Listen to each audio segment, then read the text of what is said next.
I was trying to create a very private space that responded to place. And I think this house is an example of what can be achieved when a client and architect respectfully engage with each other's culture. My name is Anthony Knobel, and I'm a sole practicing architect and the architect on house for Hiroko. This house is located in O'Connor, which is an inner city suburb of Canberra that's in between the central business district and the university precinct. And there's a general shift in the feel and scale of this inner city suburb. Larger dwellings are replacing old workers' cottages.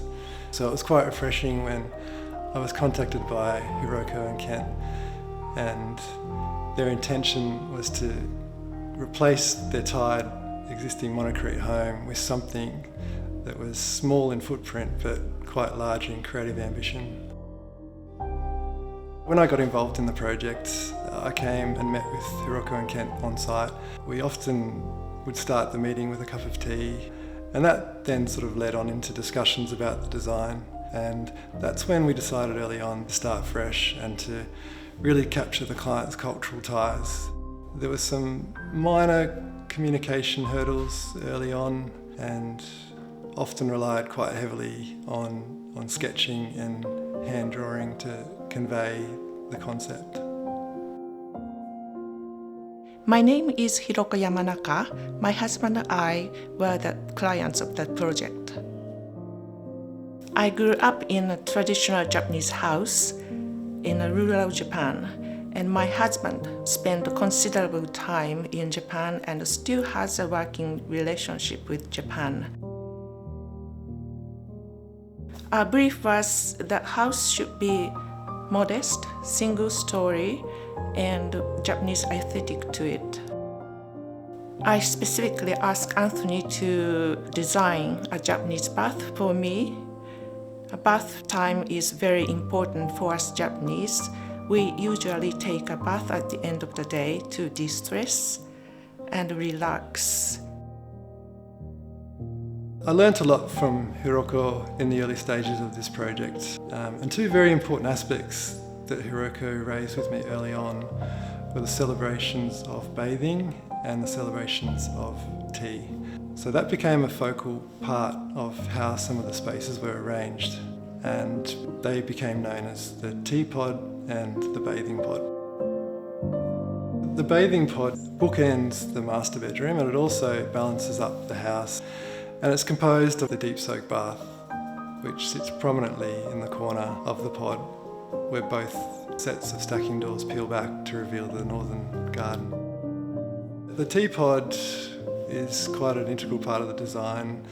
It's located just off the edge of the living space and is composed of hardwood and glass.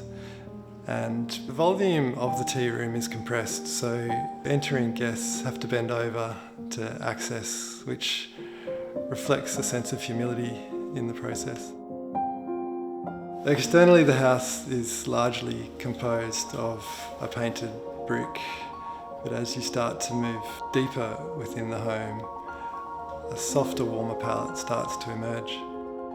Japanese houses are designed with summer in mind. It is very hot and extremely humid. So deep eaves and sliding doors works for the Japanese climate.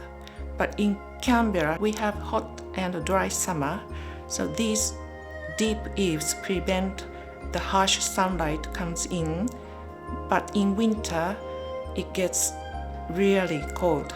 But the glorious sun comes in from all these glass doors and keeps the inside nice and warm in winter.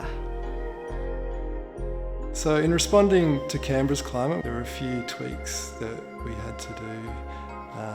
One was, instead of a traditional pitched tiled roof, we've implemented a slight butterfly skillion roof to the house, which directs the light deeper into the floor plate. It was great to use an architect because he supported and guided us through the design process. I chose Anthony because he has a similar family situation with us. His wife is from Germany and his children speak both languages. So I think he truly understands our cultural diversity. I really like the understated and timeless design of the house. There is no one single element which demands your attention, but everything is perfectly calculated and simply spectacular. The thing I'm most proud of in the home is how I have managed to capture the Japanese references. I find architecture in this instance can transcend cultural barriers.